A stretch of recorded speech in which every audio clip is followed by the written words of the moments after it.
Good afternoon. Welcome to Carmont Farms Historic Site and Park. Welcome to Opening Day 2025 for the Sports Museum of Dutchess County. Let's get a round of applause.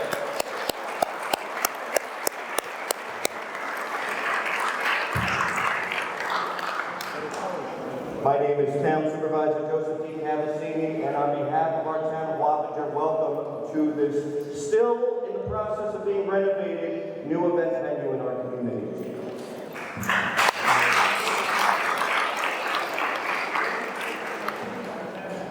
In addition to being Town Supervisor, I have the great honor and pleasure of serving as the Curator of the Sports Museum, and I serve alongside an amazing group of Board of Directors, including our President, Bill Ponte,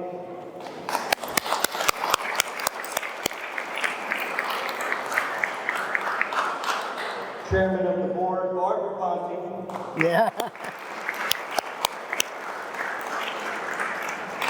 Our Vice President, Anthony Marchese.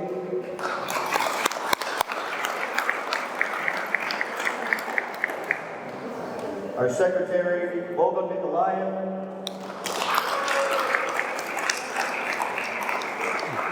And our Assistant Curator, Brendan Huggins.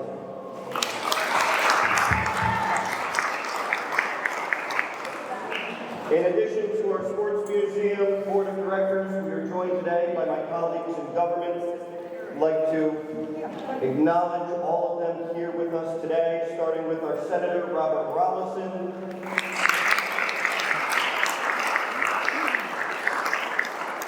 from the New York State Assembly, our Assemblyman, A.J. Bepan,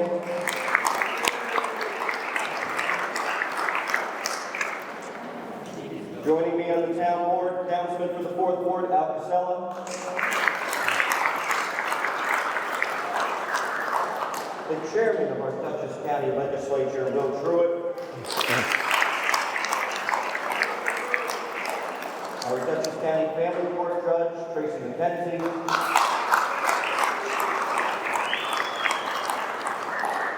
And Dutchess County legislators, Lynn Mealy Versace and Robert Faust.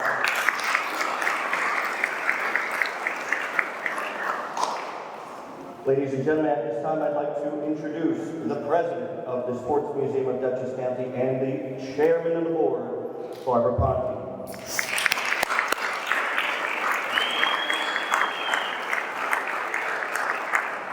I'm looking for Brendan. Brendan Huggins, please come forward.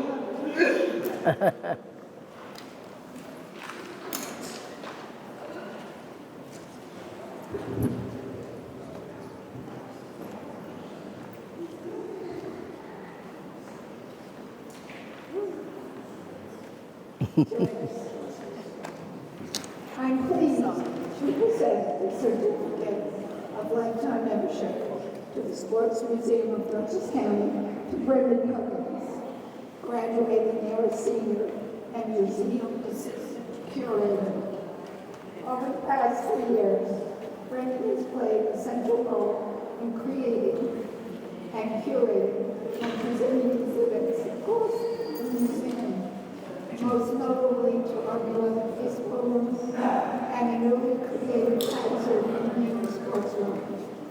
His blend of academic knowledge and hands-on expertise make him indispensable, whether evaluating artifacts, hanging frames, or lending a steady hand to any task that needs to be done. Despite his years, Brendan consistently demonstrated strong convictions and an unwavering commitment to excellence. While we are sad to see him go, we have no doubt that his talent, drive, and distinctive personality will carry him far in any path he chooses to pursue. Brendan, we know that you will always be a Red Fox. After today, you will also always be a member of the Sports Museum of Dutchess County. Congratulations.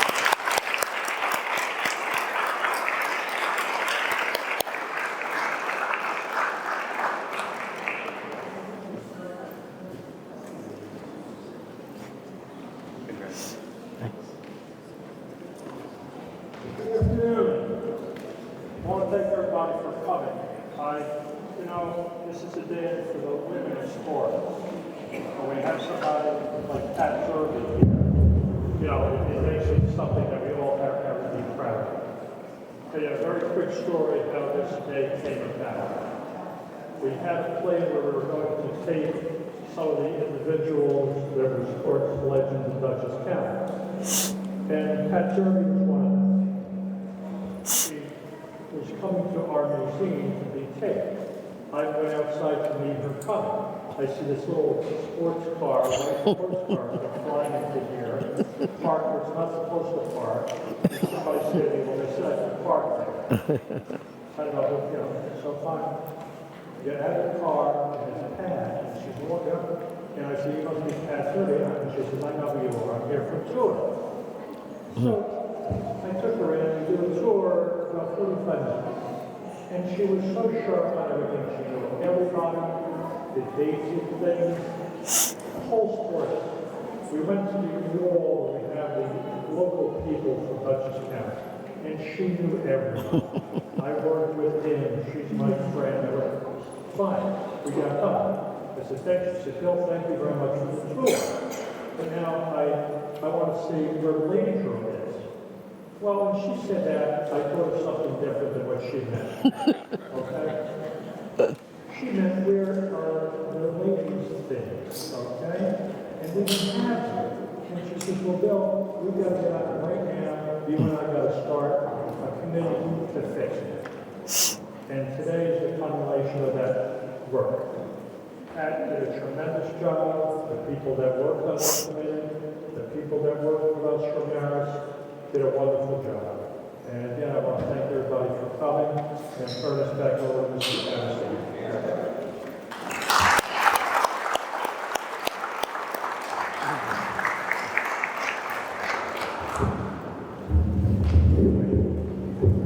Thank you, Bill. Thank you, Bill.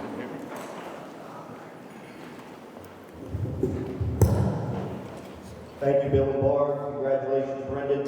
The exhibit that you will be seeing in just a few minutes was put together by an amazing group of dedicated volunteers. Amazing group of volunteers.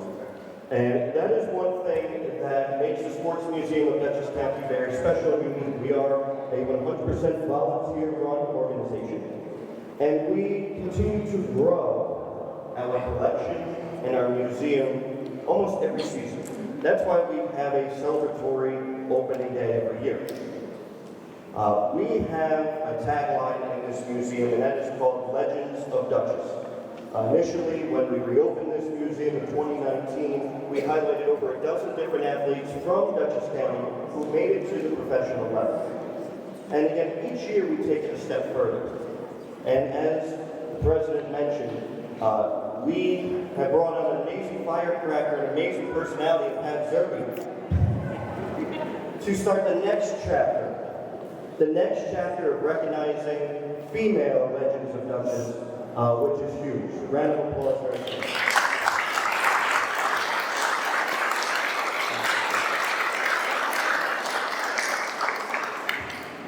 I have had the great pleasure of speaking with Pat, and I can tell that her legend precedes her. And she is truly an amazing human being. And again, sometimes that's all it takes in life. A lot of times we say, oh, it'd be great if they did that. It'd be great if they did this. I really have to give Pat a huge round of applause for not just saying, you should do this. She made it happen. And we greatly appreciate that as well.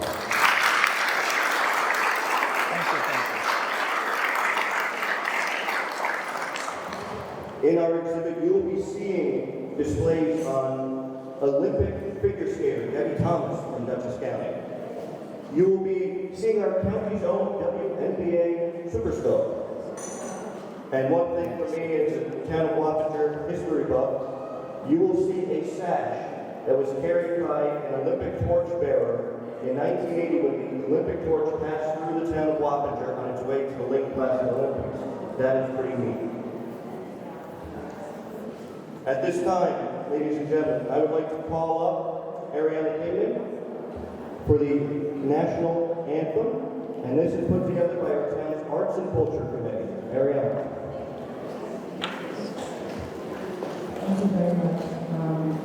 First of all, I'd like to thank you all for being here, and I certainly want to thank everyone for this honor to be here. And it's really an honor to say yes for our country, so thank you.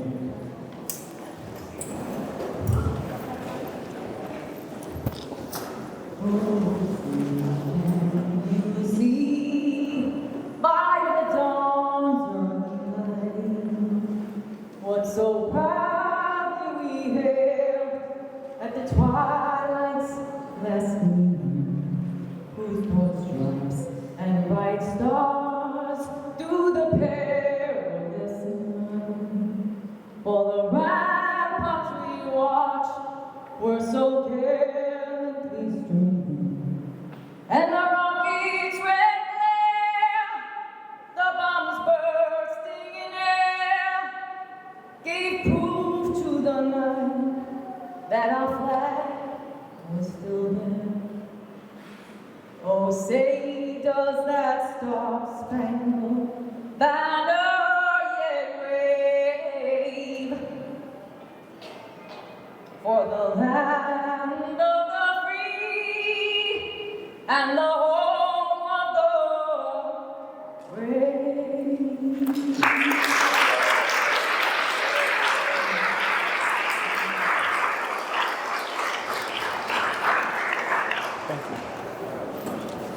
You may be seated at this time. Event in here, so we greatly appreciate everyone's participation and willingness to let us work out a few things as well. But again, it is amazing to see so many people in here in this space together. We have a number of keynote speakers if you refer to your program. And we'd like to call up retired Dutchess Community College professor and athletic director, Bill Holland, for a few words.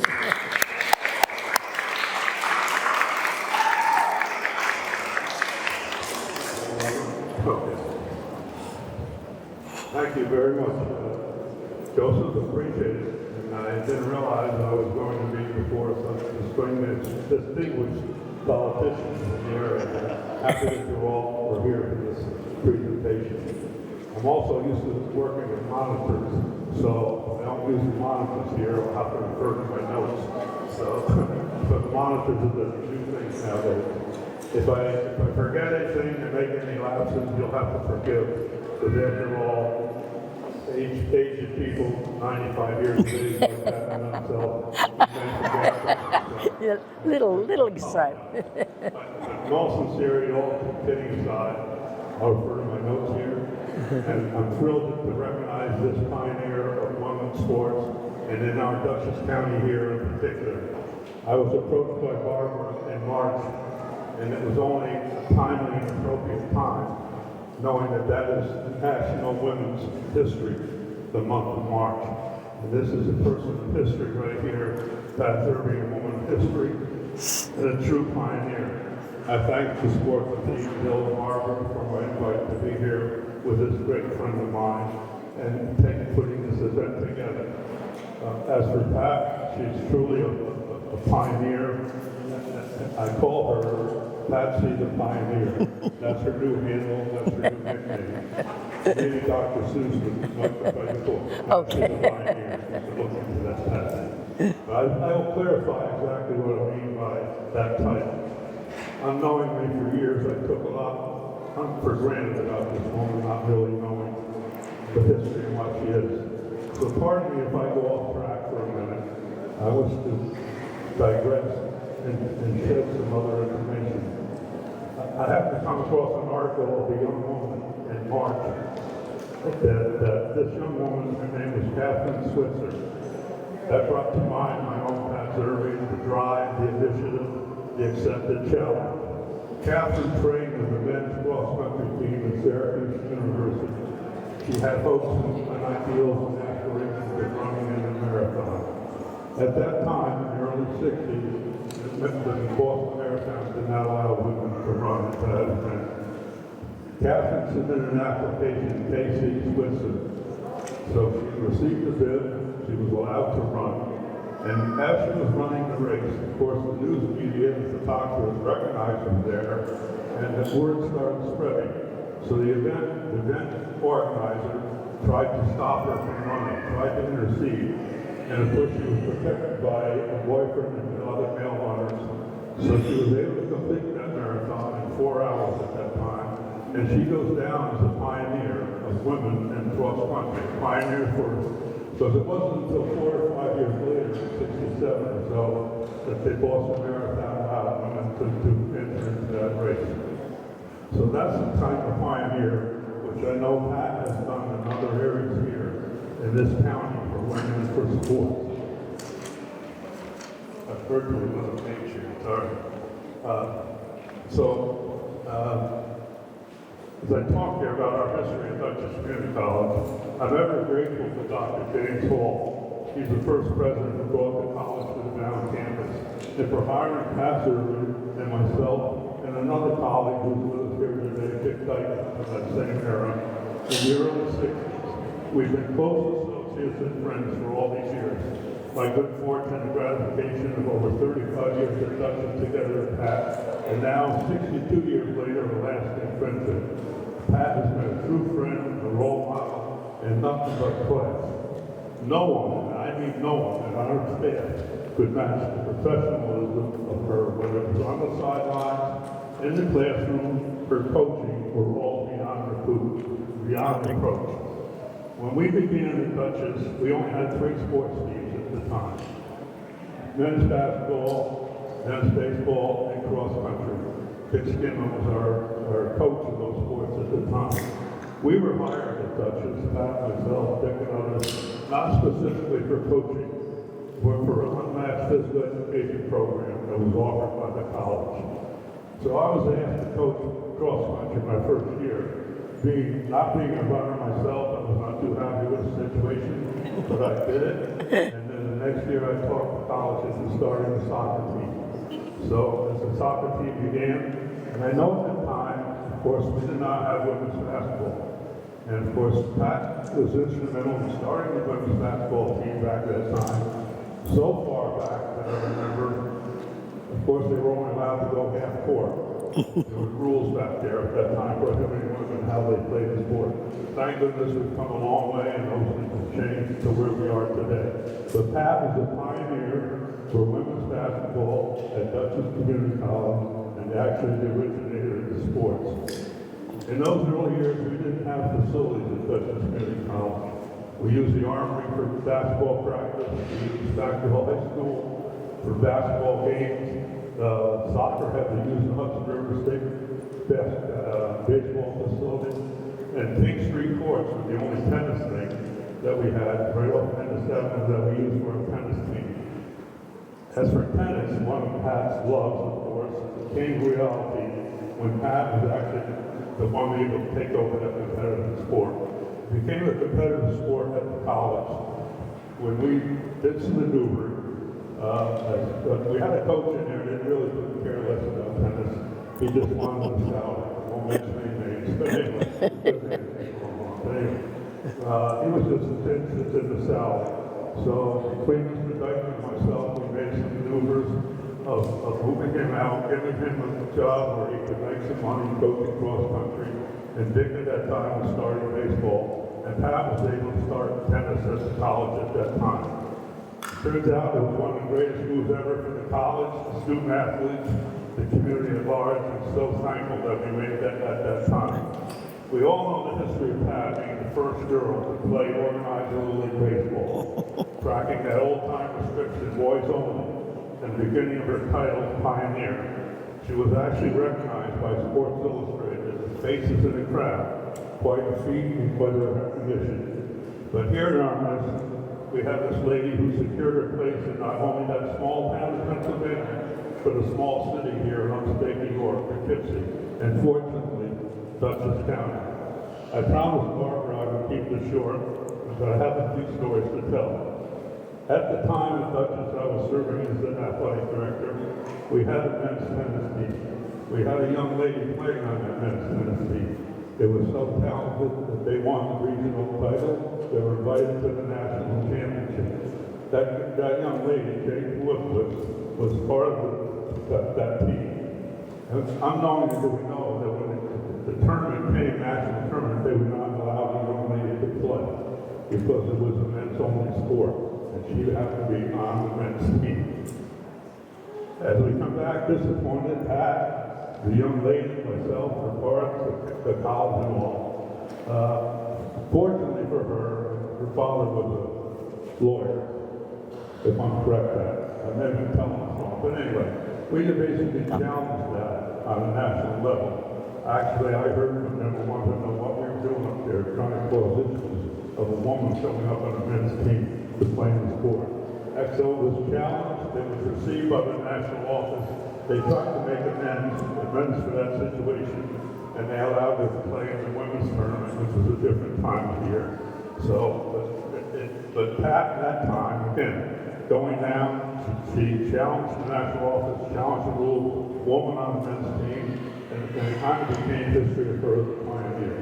And lastly, a couple of things in terms of Pat, in terms of why I call her Patsy the Pioneer. Nothing wrong with part of Pat taking on the NJC. Naturally, at the time, Title IX was just coming into effect. And Title IX was coming in at the schools at that time to make things equal for women's sport. We never had any real issues at Dutchess. Pat was always supportive of myself and the programs there. No issues were made. But Pat was always encouraging in that area. And it wasn't until later on that basically that was even corrected at the school. As many of you know, and if you do not know, Pat also established wheelchair tennis and provided an opportunity for students in the community. What a grateful gift to all our pioneer Pat. One of Pat's favorites, a young female basketball player from Millbrook, Holly Suffer, started a serious paralyzing car accident. Never again to play basketball. But under Pat's encouragement and guidance, he became a very talented wheelchair basketball player. A new goal for him to pursue. Mike fought the world. This is Mike E., the young man from Millbrook. Mike fought the world with Pat, and she did of him. And Mike has since passed on. He would love to finish here today. Unfortunately, he passed away. And lastly, as we went through the years of Dutchess, it wasn't until we went through 4 presidents, Pat and myself at the time. It wasn't until the latter year when we had Dr. David Conlon here, and the change again in the athletic directorship, that we finally got a woman's athletic director. So Pat and I had split those 2 chores the last few years together. So again, another example of Patsy the Pioneer. So many firsts, so many originals, so many inaugurals. All justification for calling this woman Patsy the Pioneer. Love you, Pat. Thank you, thank you, thank you. Thank you. Thank you very much.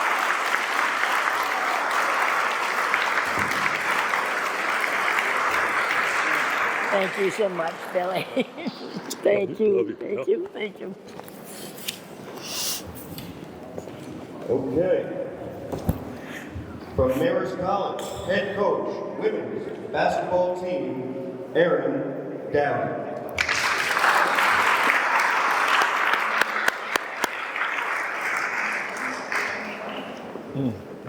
Good afternoon.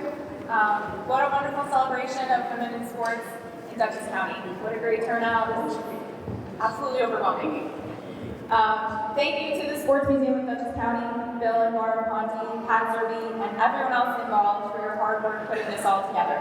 I am honored and humbled to be a part of this celebration, and Marist Women's Basketball is so proud to be featured in the room.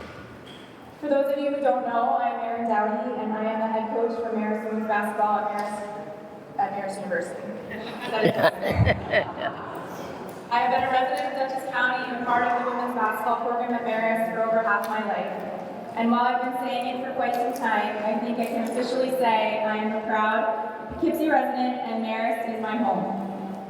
Marist basketball has a storied tradition orchestrated and grown by the legendary Brian Georges, who has not only been a part of 1 but 2 dynasties here in Dutchess County, with Marist women's basketball and Our Lady of Lourdes girls basketball. His legacy and dedication to women in sports is one that should always be highlighted and celebrated. However, he would be most proud that some of his players' jerseys will be displayed here. He would also be most proud that I'm the one speaking, not him. Our Marist Women's Basketball program has always strived to make sure we are visible and involved in our community. We have loved and greatly appreciate the support we receive from the Dutchess County community and hope we are giving back as much as we are given. It prides me to say young girls have grown up in our community with dreams of wearing Marist red. Marie Madarity, Kristen Keller, Kristen Villardi, Julianne Biani, Kathy Murray, Morgan Tompkins, Morgan Lee, Maggie Gallagher, and Erin Fox have all grown up watching women play in the can and dreaming of wearing that Marist jersey. Those young women ultimately achieved that honor. Marist has strong, dedicated, and inspiring female athletes across all our sports. Not to brag, but of Marist's 114 MAC championship teams, 61 are from women's sports. We hope to continue to be prominent in our community while continuing to develop high-character young women who not only find success in the classroom, on the field, court, pool, or track, but also in life. Having a women's sport exhibit here at the museum will continue to show young people what is possible and inspire the next generation of Red Foxes and female athletes. Thank you for allowing Marist student athletes to be honored here. Being an athlete prepares you for so many things life throws at you. There are so many benefits, but it also requires a lot of hard work and sacrifice. This hard work should always be recognized. I'm ecstatic that in Dutchess County we celebrate these athletes and their hard work. I will leave you with one message. My mother was a high school principal, and she would have to give a speech every year at graduation. Often, we find little golden nuggets when we find a folded up piece of loose leaf paper with one of her speeches on them. Before my first game as head coach last year, my sister sent me one. It simply said, "Go build yourself a great story." So, whether you are young or old, an athlete or not, it's never too late to build yourself a great story. Maybe you could wind up being honored in a place like this.